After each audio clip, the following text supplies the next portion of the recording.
Hello friends, welcome back. Simple, healthy and new recipes మీ ఆంధ్ర ఫ్యూజన్లో మీకోసం. రోటి పచ్చళ్ళు చాలా టేస్టీగా, సింపుల్గా అయిపోయే పచ్చళ్ళు వంటివి. అండ్ దీన్ని అన్నంలో కలుపుకొని తింటే, వేడి వేడి అన్నంలోకి నెయ్యి వేసుకుని కలుపుకొని తింటే చాలా టేస్టీగా ఉంటాయి. ఈరోజు మీకు నేను 3 రకాల రోటి పచ్చళ్ళు చూపిస్తాను ఎలా చేయాలో.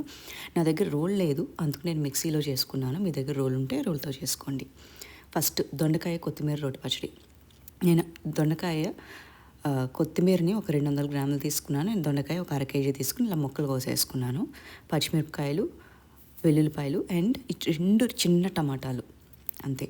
ఇప్పుడు ప్యాన్ తీసుకుని ఒక టేబుల్ స్పూన్ నూనె వేసుకునేలాగా వేడి చేసుకోవాలి. వేడి అయిపోయిన తర్వాత ఇలాగ దొండకాయలు వేసేసుకోండి. ముక్కల్ని వేసేసుకుని దీంట్లో కొంచెం ఉప్పు వేసుకోండి. దొండకాయ కొంచెం వేగటానికి టైం పడుతుంది మీకు.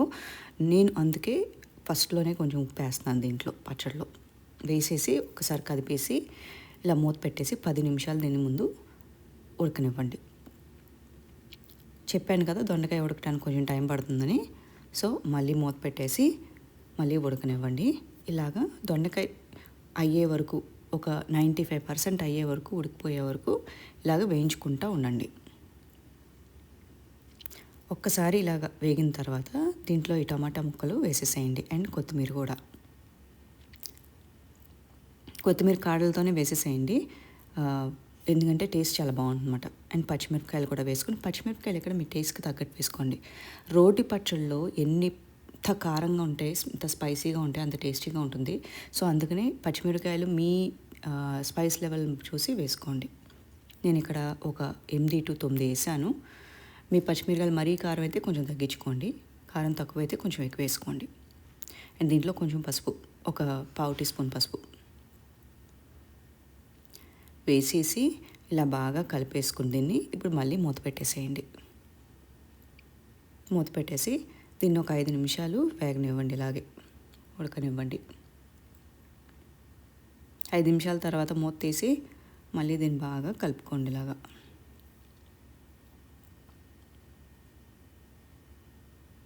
దీంట్లో నీళ్ళు అది ఏమి పోయమండి. సో టమాటా, దొండకాయ ఇదంతా కూడా వాటర్ మీద, ఆవిరి మీద ఉడుకుతుంది మొత్తం.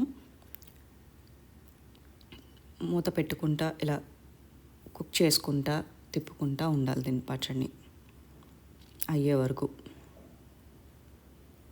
ఒక్కసారి ఇలా పచ్చడి అయిపోయిన తర్వాత స్టవ్ ఆఫ్ చేసేసి పక్కన పెట్టేసుకోండి దీన్ని. ఇది పూర్తిగా చల్లారనివ్వాలి దీన్ని.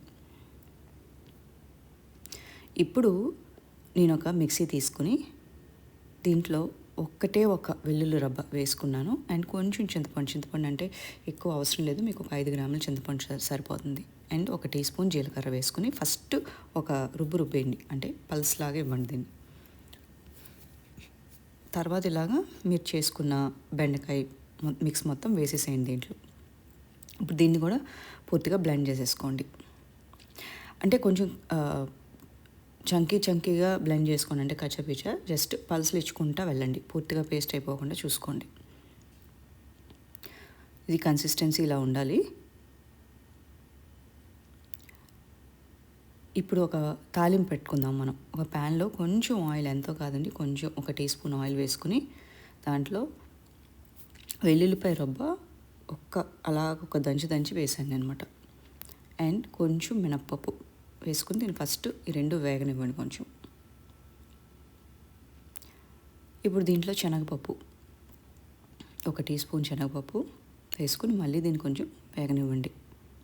ఒకసారి 2 వేగిన తర్వాత కొంచెం ఒక టీ స్పూన్ జీలకర్ర అండ్ ఒక టీ స్పూన్ ఆవాలు వేసేసుకుని కొంచెం చిటపటలాడినివ్వండి. ఇవి కూడా ఎంతసేపు అటవండి, ఒక 5 to 5 seconds అంతే మీకు. అండ్ ఎండుమిరపకాయ,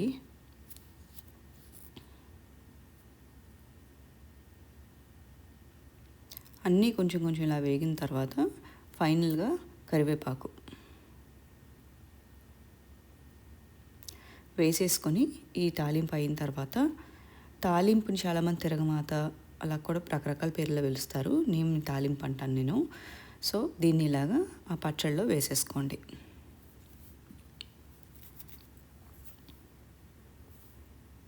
ఒకసారి పచ్చళ్ళు ఇలా వేసేసుకున్న తర్వాత దీన్ని బాగా పచ్చడిని మిక్స్ చేసేసుకోండి. అంతేనండి, ఈ దొండకాయ కొత్తిమీర పచ్చడి రెడీ అయిపోయింది. దీన్ని మీరు వేడి వేడి అన్నంలో వేసుకుని తింటే చాలా టేస్టీగా ఉంటుంది. నెక్స్ట్ ఇక్కడ మనం వంకాయ టమాటా పచ్చడి ఎలా చేయాలో చూద్దాం. ముందుగా వంకాయలు ఇలా కట్ చేసేసుకొని నేను ఒక అర కేజీ వంకాయలు తీసుకున్నాను. ఇలా కట్ చేసేసుకుని దాన్ని ఉప్పు వాటర్లో ఫస్ట్ నానబెట్టాలండి కొంచెం సేపు. దానివల్ల ఏంటంటే వంకాయ మీకు ఒక రకమైన టేస్ట్ ఉంటుంది, ఆ టేస్ట్ రాకుండా ఉంటుందన్నమాట అలా ఉప్పులో. తర్వాత ఇలాగ ప్యాన్ తీసుకుని కొంచెం నూనె వేసుకుని దాంట్లో ఈ వంకాయ ముక్కలు వేసేసుకొని బాగా కలుపుకోండి.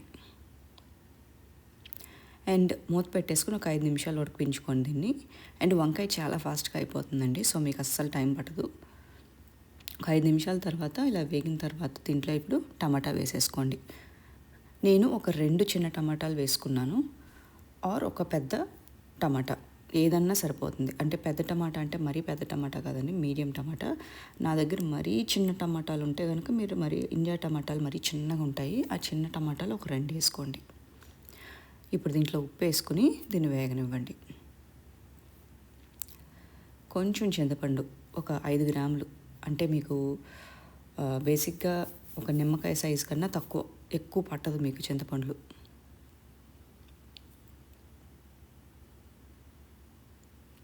పచ్చిమిరపకాయలు మీ స్పైస్ లెవెల్కి తగ్గట్టుగా వేసుకోండి. కానీ రోటి పచ్చడిలో కారం ఎక్కువ అయితేనే బాగుంటుంది. మూత పెట్టేసి ఒక 5 నిమిషాలు దీన్ని ఉడకనివ్వండి, ఈ మిక్చర్ అంతా మొత్తం. 5 నిమిషాలు అయిపోయిన తర్వాత ఈ మిక్చర్ బాగా ఉడికిపోయింది. చెప్పాను కదండి, వంకాయ ఎక్కువ టైం పట్టదు మీకు, చాలా ఫాస్ట్గా అయిపోతుంది. అండ్ దీన్ని పక్కన పెట్టేసి చల్లనివ్వండి. ఇప్పుడు సేమ్ ఒక బ్లెండర్ తీసుకుని ఒక వెల్లుల్లిపాయి, కొంచెం జీలకర్ర, ఒక్కొక్క టీ స్పూన్ అంతే నేను వేసింది. దీంట్లో వెల్లుల్లిపాయ జీలకర్ర ఇంకేం వేసేసి ఫస్ట్, తర్వాత ఈ వంకాయ మిక్చర్ వేసేసేయండి. నేను చింతపండు దీంట్లో ముందే వేసేసాను, సో అందుకని మళ్ళీ వేయట్లేదు నేను చింతపండు. సో ఇలా మిక్స్ చేసేసుకోండి. మనకి యూజువల్గానే వంకాయ ఏంటంటే కొంచెం బాగా మెత్తగా ఉంటుంది, సో అందుకని ఫాస్ట్గా గుజ్జులాగా అయిపోతుంది. ఇక్కడ రోట్లో అయితే మీకు తగ్గట్టుగా మీకు అవుతుంది. ఇప్పుడు ప్యాన్ తీసుకుని దాంట్లో ఒక వెల్లుల్లిపాయ రబ్బ ఇలా వేసుకుని మినపప్పు వేసుకుని దాన్ని వేయించుకోండి. అండ్ శనగపప్పు, రోటి పచ్చడిలో శనగపప్పు బాగుంటుంది టేస్ట్, అందుకని శనగపప్పు వేస్తున్నాను.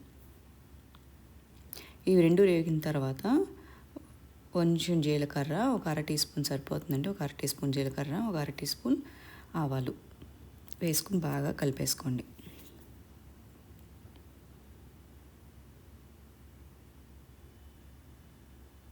ఇప్పుడు కరివేపాకు వేసుకోండి.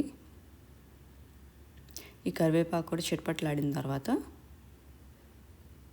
డైరెక్ట్గా దీన్ని పచ్చళ్ళలో వేసేసుకుని, మీరు చేసుకుని పచ్చళ్ళలో వేసేసుకుని బాగా కలిపేసుకోండి.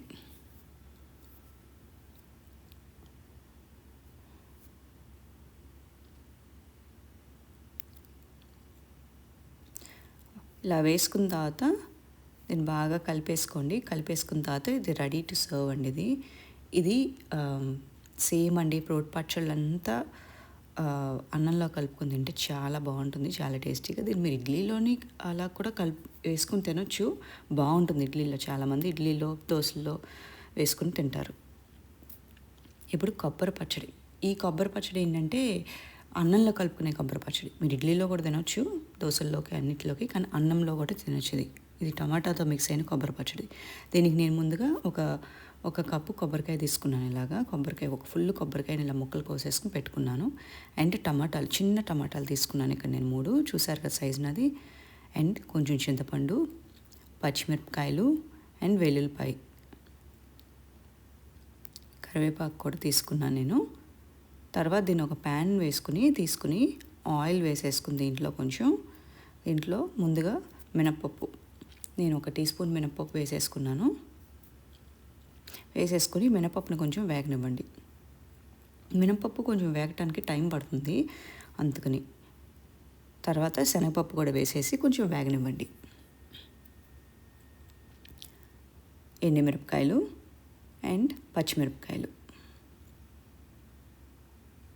ఇది తిరగమాత కాదండి, నేను జస్ట్ పచ్చడి స్టార్టింగ్లో వేస్తున్నాను ఇవన్నీ, లాస్ట్లో వేసే తిరగమాత తాలింపు కాదు ఇది.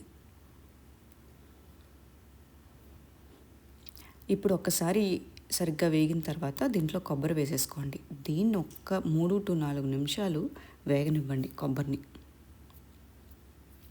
ఇది స్లో ఫ్లేమ్లోనే వేగనివ్వండి. ఇలా వేగిన తర్వాత దీన్ని పక్కన పెట్టేసేయండి. పక్కన పెట్టేసి చల్లారనివ్వండి. ఇప్పుడు అదే ప్యాన్లో కొంచెం ఆయిల్ పోసుకొని, ఇంకొంచెం ఆయిల్, టమాటాలు వేసేసుకోండి. టమాటాలు, కొంచెం చింతపండు. చింతపండు అంటే కొంచెమేనండి, ఎంతో కాదు, ఒక 5 గ్రాముల కన్నా తక్కువ వేసేసుకుని, రోటి పచ్చడిలో టమాటాలు వేసుకునేటప్పుడు చూసుకుని వేసుకోండి కొంచెం. ఎందుకంటే టమాటా ఆల్రెడీ అదే చింతపండు వేసినప్పుడు చూసుకుని వేసుకోండి. సారీ, ఎందుకంటే మీరు ఆల్రెడీ టమాటా వేస్తారో అది పుల్లగానే ఉంటుంది కొంచెం. ఇలా బాగా టమాటాలు ముషి అయిపోయే వరకు వేయించుకోండి, ఇలాగా పూర్తిగా అయిపోయే వరకు.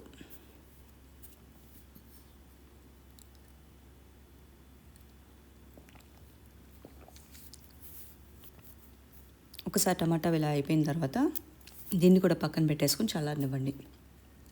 ఇప్పుడు మీరు బ్లెండర్ తీసుకొని ఫస్ట్ కోకోనట్ మిక్స్, కొబ్బరి మిక్చర్ ఏదైతే ఉందో అదంతా బ్లెండర్లో వేసేసుకుని ఇలా బ్లెండ్ చేసేసుకోండి.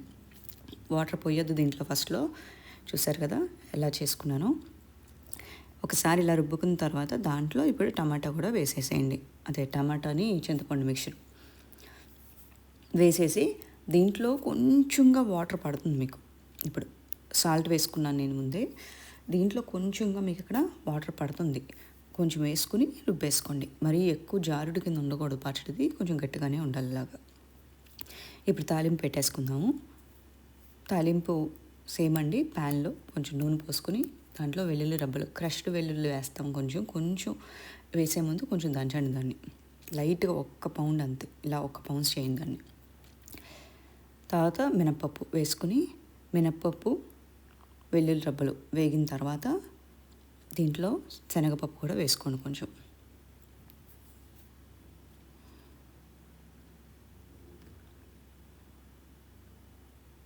అన్నీ ఒక్కొక్క స్పూన్ వేసుకుంటే చాలు.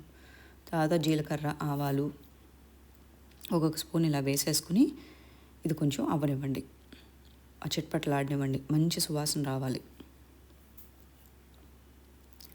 ఇప్పుడు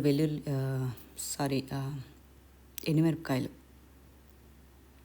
అండ్ ఫైనల్గా కరివేపాకు వేసేసుకుని దీన్ని బాగా కొంచెం వేయించుకొని, చిట్పట్లాడే వరకు వేయించుకొని, దీన్ని ఇప్పుడు ఈ తాలింపుని డైరెక్ట్గా మీ పచ్చళ్ళలో వేసేసుకోండి. పచ్చళ్ళకి తాలింపులు చాలా టేస్ట్ని ఇస్తాయండి. తాలింపు చాలా ఇంపార్టెంట్ పచ్చళ్ళకి. ఇలా వేసేసుకొని దీన్ని ఇప్పుడు బాగా కలిపేసుకోండి. ఈ కొబ్బరి చట్నీని మీరు అన్నంలో కూడా చాలా చాలా చాలా టేస్టీగా ఉంటుంది. ఇది అన్నంలోకి మెయిన్ ప్రైమ్ చట్నీ ఇది. అండ్ చెప్పినట్లుగా ఇడ్లీకి, దోశకి, గారెలకి కూడా మీరు దీన్ని వాడుకోవచ్చు. చాలా టేస్టీగా ఉంటుందండి ఇది. ట్రై చేసి చూడండి. ఈ 3 పచ్చళ్ళు ట్రై చేసి మీ ఇంట్లో ఎంతోసేపు పట్టవండి, 10 నిమిషాలు మీరు కరెక్ట్గా పచ్చళ్ళు ట్రై చేసి చూడండి, మీకు బాగా నచ్చుతాయి. అండ్ అన్నంలో కలుపుకొని, వేడివేడి అన్నంలో కలుపుకొని తిని ట్రై చేయండి. పచ్చళ్ళు నచ్చినట్లయితే ఫీడ్బ్యాక్ ఇవ్వండి. Thank you very much for watching my video అండి.